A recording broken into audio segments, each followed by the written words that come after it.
Feel like I should have probably prepared a little bit better for this, but you don't know me. But if you knew me, you would know that I'm an overthinker. So I'm just going to do it.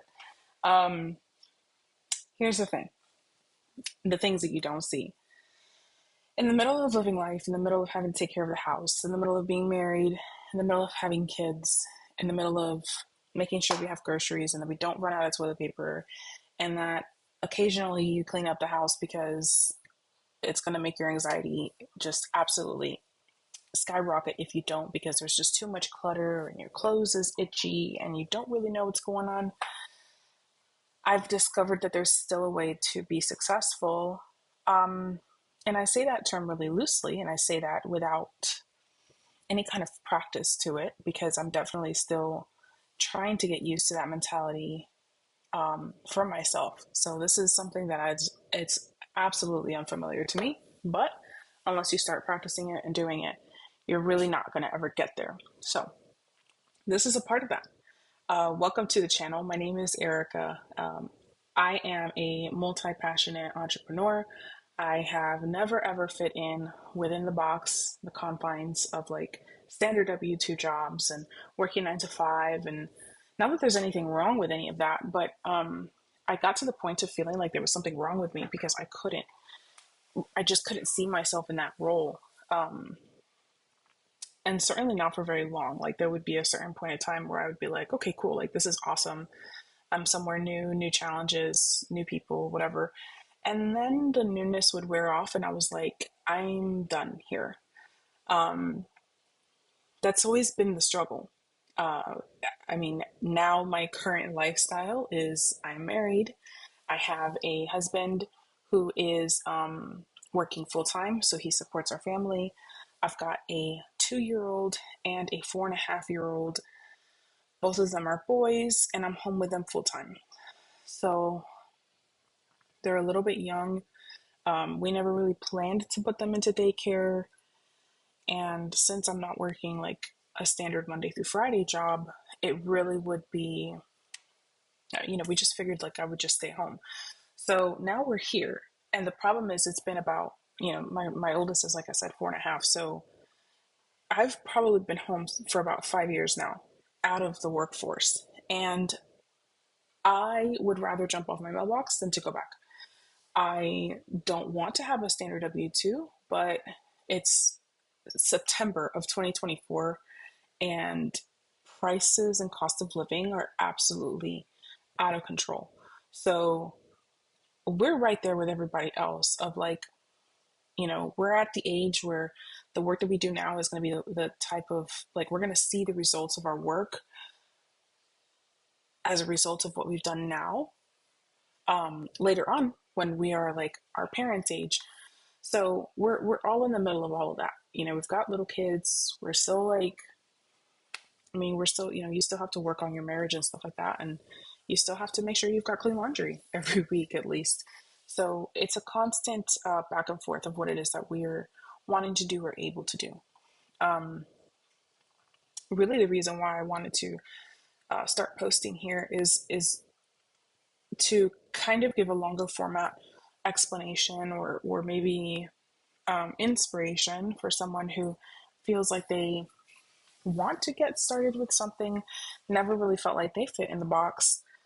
Particularly as moms, I think that a lot of us have been told or maybe believed or perceived somehow that stay at home mom life was just going to be like rainbows and butterflies and you would love it. I'm here to say that that's not the case. That's not the norm. I'm not going to say it's not the norm. I'm sure there's plenty of people, it's very common to feel like being home full time is not for them. But I didn't figure that out until I was well into it. Like at least my son was probably about a year and a half old before I was like, wow, I really don't like this. But again, I don't want to go back to work. So I would rather build something for myself. And I've never really been able to figure out where that would put me as far as doing work for myself. Like what could be something that works and fits for me. So if that's kind of how you're feeling, if you feel like, even if you're not a mom and you're at the house with the kids full time or whatever the case may be, maybe you feel like the regular grind is not your thing, and that's totally okay. Um, I've always loved real estate. So, now I work in real estate, and I never, I mean, it was crazy because it's like, I don't want to be an agent. I don't want to be a realtor. I don't have the flexibility in my lifestyle. We really don't have the physical support or the childcare to be able to handle um, that for people who may need it from us, to go and do showings and to do listing appointments and stuff like that. So I really didn't want to do that. I kept digging into it though, because I've always wanted to do some kind of real estate investing. Like I figured, there's got to be um, a way that we can get into it. And I know that that's one of the biggest ways to build long term generational wealth and at the very least, um, cash flow. So I landed on wholesaling real estate. And it's been kind of weird. Like to try to talk about it in a video like this feels odd because I feel like I'm bringing it up for the very first time and I'm like talking about it for the first time, but I definitely haven't. Like this has been something that I've been wanting to share about with everybody who may not know about it, because even if you decide you don't want to do it for yourself, that's fine. Um, but you can absolutely, um, you know, just begin to think outside of the box of what is the norm. And the fact that the proof of concept for me personally was so important that now I'm like, listen, you've got to see that the possibilities are out there. Like you can actually do this, and I can show you that I did it.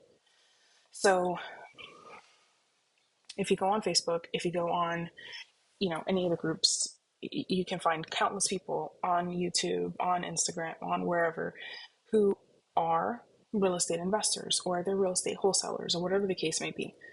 Um, to me, they always kind of felt out of touch. Not because it's not real, but because you look at someone and you automatically assume, oh, wow, they're so much further ahead. Like they're so experienced, they have resources, they know people, maybe they've got money that they can use towards this, whatever the case may be. And I keep like, it keeps rattling around in my mind of sharing from my own perspective because I feel like it might be relevant to someone to have someone who can walk like almost alongside them, or where they can follow along in a journey parallel rather than looking forward to somebody who is so far down the like process. So that's essentially what I want to start sharing about.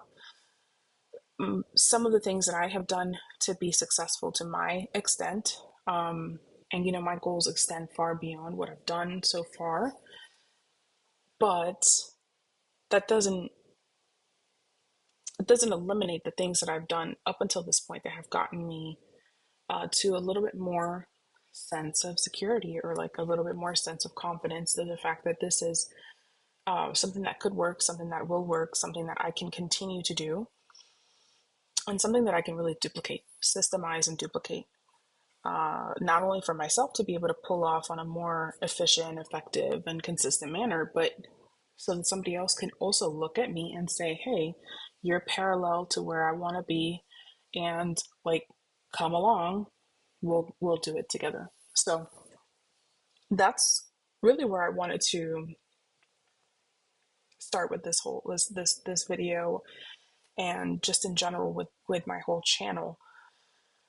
I don't like to be necessarily, sharing constantly and sharing everything. I don't have the time to, not even the time, it's like the brain space of sitting down and doing these types of things. But at the same time, I think it's important that people see that the proof of concept is there and it can happen. And if it can happen for me, and if it can work for me, it can work for you.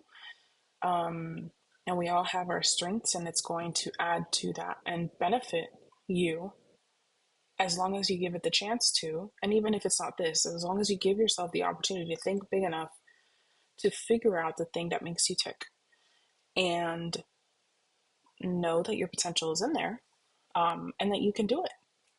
So that's essentially that.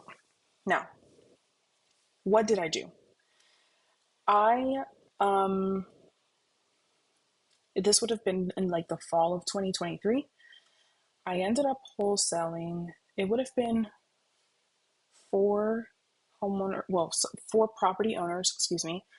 One of them owned two lots right next to each other, and the other ones were individuals. So it just so happened that when I started doing the research about wholesaling and I like started digging into like what this is, how do you do it, what are the what are the what like how is it, first of all, how is it even legal? And if I were to do it, how do I do it? How do I pull it off? Do I need a lawyer? Do I need an LLC? Do I need, whatever the case may be? So I started with Flip with Rick. Actually, I started before that. I got to know Pace Morby, started learning more about creative finance for people who are trying to purchase properties in a non-traditional way. So Pace Morby is here on YouTube. He's everywhere on social media. But once I got to know about wholesaling lightly, like very, very high level with the Pace Morby and creative financing, I ended up landing on the Flip with Rick YouTube channel. Ever since then, there's been several others that I really prefer, that I really like how they talk, like the way that they explain things really works for me. But Flip with Rick was one of the first ones. And the crazy thing is that they offer a free course that they have on their own hosting. It's freewholesaling.com. And what I thought was hilarious is everything that I did to accomplish my closings and my transactions were things that I could easily reference back and find information for on freewholesaling.com and turn around and use that to actually complete my transactions, which I did. So it can be done for free. You don't have to pay somebody to learn about it. You can pay someone if you would prefer.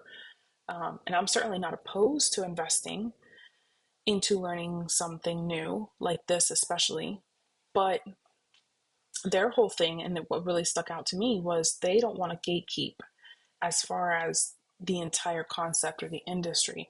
They don't want to gatekeep this information. They believe that everyone should have access to it, that everyone should be able to do it, that everybody can do it. And they're right. You can and you should. So when I started learning through the freewholesaling.com course with Flip with Rick, I started making my way down through it. They talk a lot about how to market for properties. How do you find the properties that you would be able to wholesale? How do you actually speak to the seller? How do you get it under contract? Like all of the nitty gritty things, they cover it. They cover it in detail. It's almost a step by step. Like quite literally, it's almost a step by step. If you extracted the information, you could almost literally go down like 1, 2, 3, 4, 5. So I used the information from there and I just started. So last fall, there were two big pivotal books that really made an impact on me when I read them. And the first is called The Go-Giver. It's by Bob Berg. I don't remember the second author's name, but the first book is called The Go-Giver. Awesome book. Simple, easy read, very quick, very light, like easy to digest. And then the second book was The 10X Rule by Grant Cardone. When I processed them and what they were saying, my brain wanted to do a blend of the two. So I wanted to take the concepts and the principles of the 10X rule, of thinking bigger, of dreaming bigger, of achieving more, of pushing for more, and also blending it with the go-giver and the mentality of not gatekeeping, exactly like Flip with Rick and them have done. Not gatekeeping, not having this like all for me mentality, because there's plenty of room for all of us to win and there's plenty of opportunities for us all to be successful. So that's kind of really been the pivotal, like, driving force behind everything that I do, has really been just the go giver plus the 10x rule. And also the fact that this kind of work offers a big distraction for me and a big challenge outside of just the regular, like, my regular everyday life of changing diapers and serving food over and over and over throughout the entire day, and just the humdrum boring things of daily life. So as a stay-at-home mom anyways, so all of that to say, I used the principles from freewholesaling.com in order to find the initial properties that I would want to maybe try to wholesale. So if the concept of wholesaling is new to you, essentially what you're doing is you're finding a property where the seller is willing to sell. Now, they could have a reason for that. They could have a pain point. It could be a motivation, like maybe they're going through some circumstance, like it could be a death in the family, a divorce, they have to move all of a sudden because they've just gotten a job out of state. Whatever the case may be, you're looking to find a property that you are able to market to and see if this individual would be willing to sell you their property at a discount from what the market value of the home is. So a lot of times this falls into houses that are fixer uppers. Like, this is where the fix and flippers come into play, because they typically are able to purchase properties for cash at a discount. They fix them up to bring them up to par, and then they sell them at market value, and that's how they push their margins for profitability. So with wholesaling, you're kind of the connecting piece between the seller who needs to sell and the cash buyer who's looking to buy, because most cash buyers are always looking for a good deal that can help, that they know will be profitable once they get done with their preferred exit strategy, that they call it, whether it be fix and flip, whether they want to buy it, hold it, rent it out later, have tenants in it for the next 25 years, whatever the case may be. So when you step into it as a wholesaler, that's the whole goal, is you're literally just trying to find a property that you feel that you may be able to market to, see if the seller is willing to sell to you for X price that would be at a discount. And then you turn around and you market that to a buyer. And when that buyer purchases it, they're going to purchase it for a profit. So you end up actually earning the difference in the cost.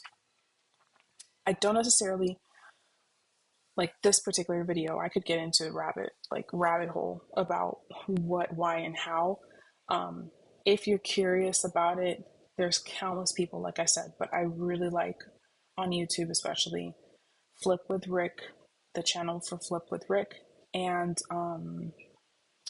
Flipman is another really great one. He has a very simplified way of explaining things to people who are trying to learn wholesaling, like, brand new. So whenever I did end up, I like, this was on my mind, and I was like, I wonder, like, how easy would it be to do? How can I pull it off? If I pulled it off, could I do it with the way that my life is? You know, can I do it with the kids still at home? Can I do it with, despite the fact they're not in school? Can I do it even though my husband's working full time and I don't always have the time or the ability to step away to make phone calls or make text, take the time to do text messaging and all that type of stuff. Um, I went back to the 10x rule by Grant Cardone, and his big emphasis is on taking action. His big emphasis is also on taking action with speed. So once you figure out you want to do something, go ahead and do it. And one of the biggest things that I've discovered is that people will talk about how they want to do something, myself included, and you just don't ever do it. Just think about it. You mull it over. The longer you let things, like, run around in your brain, the more you doubt yourself, the more you hesitate, and it just, like, is like a downward thing. So I was like, let me just start. I actually am familiar because of my previous jobs. I used to work for the county where I lived, and I was familiar with public records. So I'm familiar with going through and seeing like the literal county public records to see how do you find out what the name of the particular owner of a property is? How do you figure out what their address is? How do you figure out what the address of the property is if you're just like standing on the side of a road and you're not sure, say it's a vacant lot, there's no mailbox. It's not like there's a number on the house that you could refer to. So I was familiar with that process. So I started actually looking there. I said, all right, I'm just going to go through public records. And I did. I quite literally, my neighborhood here, we have probably like 6 or 7 streets, and there's like a couple of blocks, probably like 6 or 7 streets in total. And I started looking. First, I started driving around because I'm relatively new here. I think at the time we had probably lived here about 2 years. So I started driving around just to kind of get a feel for what the rest of the neighborhood looks like besides my actual street. And then when I got home, I pulled up on the property appraiser's website for my particular county. I'm in Florida. I pulled up the records, and there is a function on there where you can view a map of the actual parcels. So whenever you see the individual parcels, it'll show you all the information for the properties.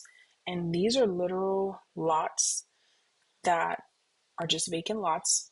They have trees all over them in between the little houses that are in my neighborhood. So I started clicking through them to see, like, okay, well, this lot is owned by XYZ person. This lot is owned by XYZ person. Like, these little houses right here are probably owned by families just like us.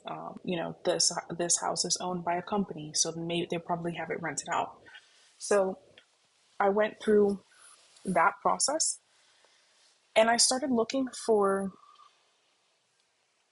owners who didn't live here in where I live in Vero Beach in Florida, and they also didn't live in the county. So I found several that they lived out of state, maybe they lived somewhere else in Florida, but not here. And I decided to look them up, see if I could get in contact with them. I used what Zach Ginn of Flip with Rick talked about. I used a free website called cyberbackgroundchecks.com. I used that free. My goodness, I don't even know how that pops up, but I used that website for free, and you punch in the person's name or the address of the property, and you use that to try to find a phone number for them. I reached out to them, and the ones that I thought were maybe more likely because they were people who didn't live here, I reached out to them. A lot of times nobody answered. I would try to text them if nobody answered, like the actual phone. If I could leave a voicemail, I would. Some of them were really weird though because it was like a landline, and you could tell like it was an old style landline with like a voicemail or a voice messaging system.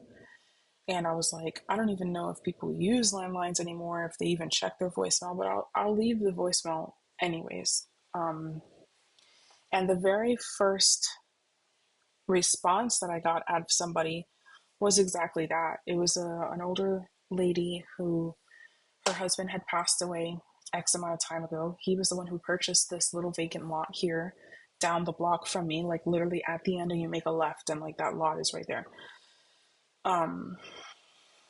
Her husband passed away. I asked her, "Are you looking to sell?" She said, "Yeah, actually, I am. I was supposed to get it listed with a realtor.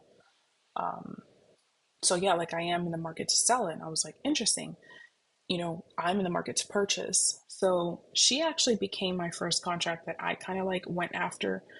And that particular transaction, I could tell a whole story about it, but that particular transaction was a check of about $3,800. And maybe that's not a lot, especially when you're looking at the realm of wholesaling. Like, people talk a lot about how you will earn like a minimum of like $10,000 per transaction, 20,000, 30,000, whatever. Like the sky's the limit, right? And that's all cool and fine. But $3,800 for one check was almost double one of my husband's paychecks at the time. I don't need a full 10,000. We are literally at the point of like financially for our family, one extra paycheck of his makes all the difference in the world. So when I really sat down and thought about it, I was like, this is insane because I can honestly say I put half-ass effort, not because like a knock on me, but I was just experimenting. Like I was just wanting to see what would happen if this happened to go through. So I can tell you, I remember specifically, this was like, I was feeling really good that week, like that week or two. And if you're of the female type, you understand what I mean. There's like a particular week or two where you're just like on it, you feel great, you're like thinking quicker, you're in a great mood. And I remember it was in that time frame. So I was taking time when my husband was at work and when the kids were like, okay, I was taking time to do that research and like call people and just ask them if they were interested in selling. And in that time frame, that's how I got to those first like four contracts.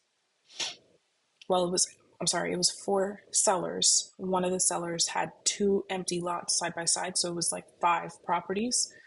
That's how I found them.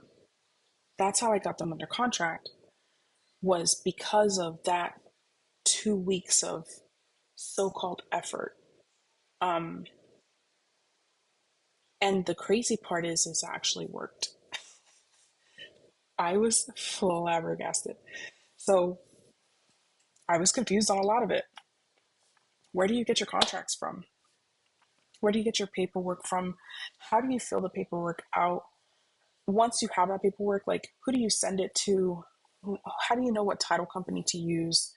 Is the title company going to think that you're like off your rocker because you're trying to do this transaction and you're actively seeking to reassign it to somebody else for profit? Like, are they going to know what I'm talking about? Are they going to know how to handle what I'm asking of them? All of these questions, and I was like, I don't know. I don't know what I'm doing, but what if it works? So I was taking like really seriously the concepts of the 10x rule of like, just freaking do it. Like just do it. Just take the action and just do it, because I know myself, and I'm an overthinker. I can be, and I have to take advantage of those moments when I do feel great, because there's going to be other moments where I'm just going to be getting by like through my days.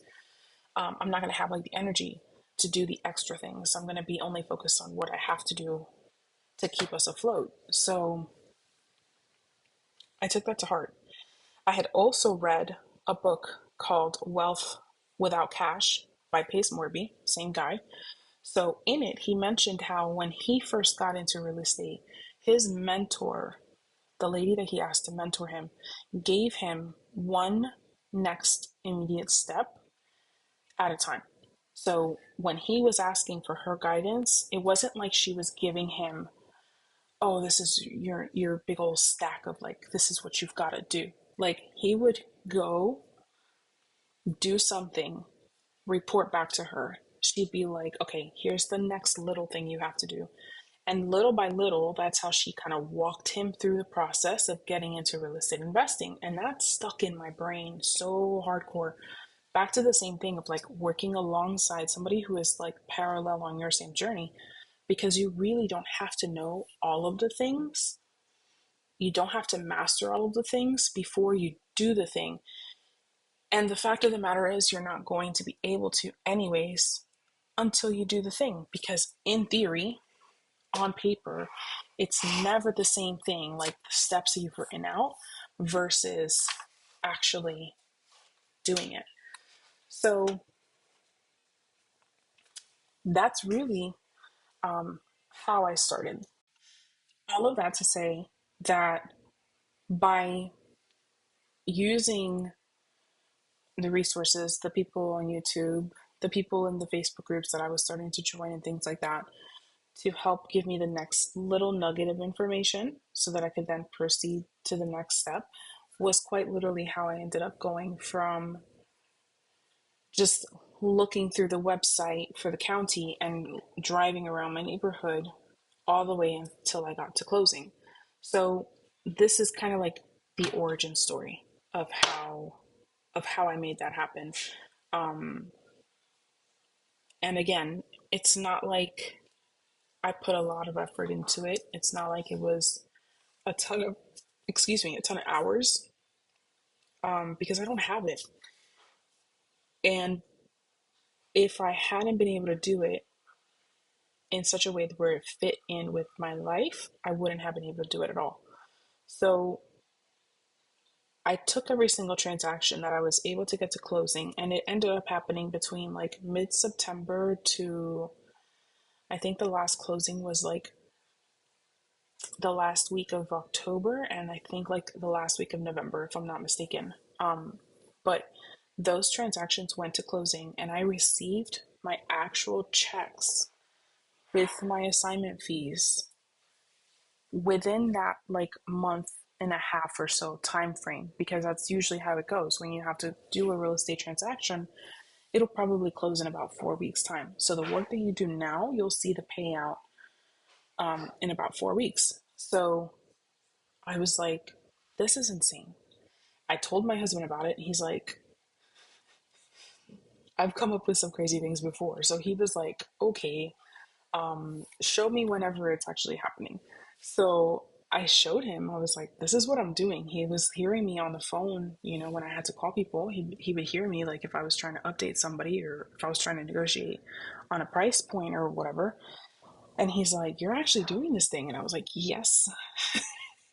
So the coolest thing is, of those 5 transactions, it ended up being, I want to say, around about like a total of $10,000 gross.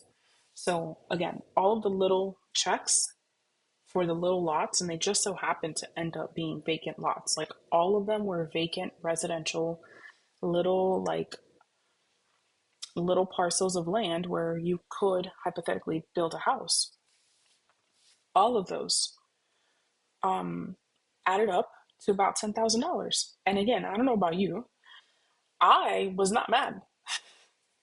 Sure, it could be more. I'm sure it could have been more. I'm sure people earn more off of just the vacant lots. I'm sure that, mm, you know, people do way more, like higher volumes, and they earn more. I know that on single family, especially, you can earn more if you're wholesaling just standard home. 32 interruptions later. Case in point, quite literally, case in point. So I know that people can earn more when it comes to wholesaling single family properties. They can earn more if they're doing more volume. But for me, the biggest thing was literally just proving that it could work, proving that it does work, proving that I could do it in the middle of my daily life, and earning some money to help us literally create just that little bit of extra income so that we don't feel so like, like you're choking half to death just because of standard everyday life, like paying the groceries and paying the bills for the house or whatever the case may be. So um, that's what ended up happening. I want to share some more.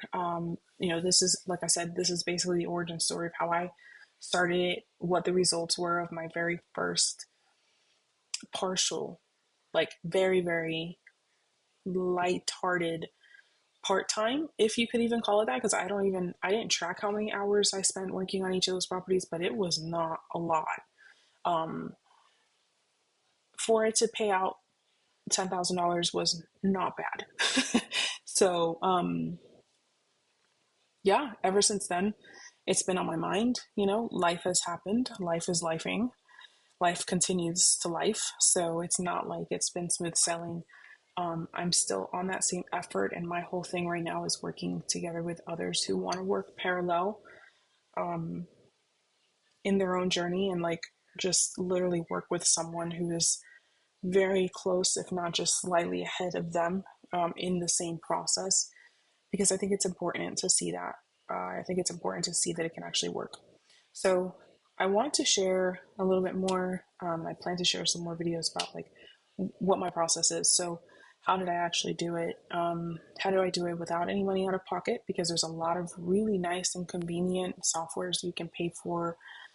But I really don't pay for that type of stuff. Like, I mean, I can, and it's nice to have, but you don't need it.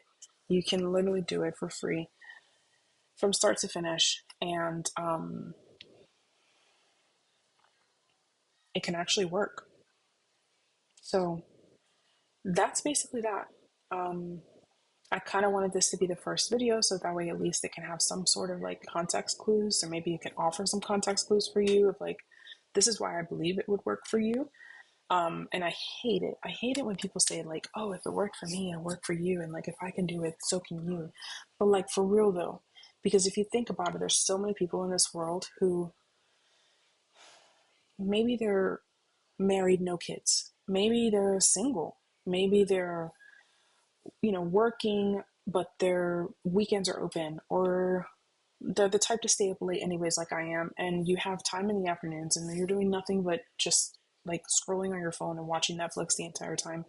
There's so many people out there who have the space and the capacity to be so successful on something, and you could do it so much easier than me simply because you don't have the distractions, simply because your lifestyle is maybe a little bit less complex in certain ways. That gives you the like the openness of your mind to be able to concentrate on additional, like learning something new, which is a problem for me as I feel like as a mom. It's sometimes it's just hard for me. I'm at capacity to learn something new. So yeah, I hate to say it.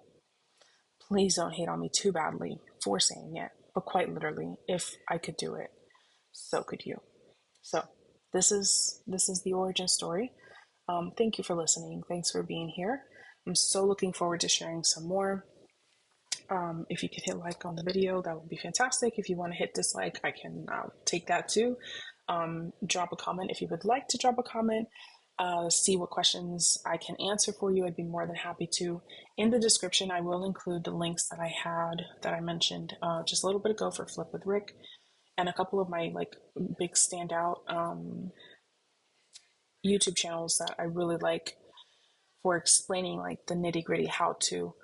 But yeah, you can do this. This is absolutely not something that should be kept from anybody, because I really think that this kind of income, not only could we not be struggling so hard just to live our daily lives, but like this is a very viable vessel for like pushing through and actually making a difference in our lives beyond just dreaming or thinking about it, talking about it for our families. So yeah, I will be back. I will be awkward. I will be just as disheveled, hopefully not too badly. And hopefully I will be able to continue to do these videos without too many interruptions, so that way I can actually think, concentrate, and share something that is helpful for you guys. So yeah, I hope you have a fantastic rest of your day, and let's get to work.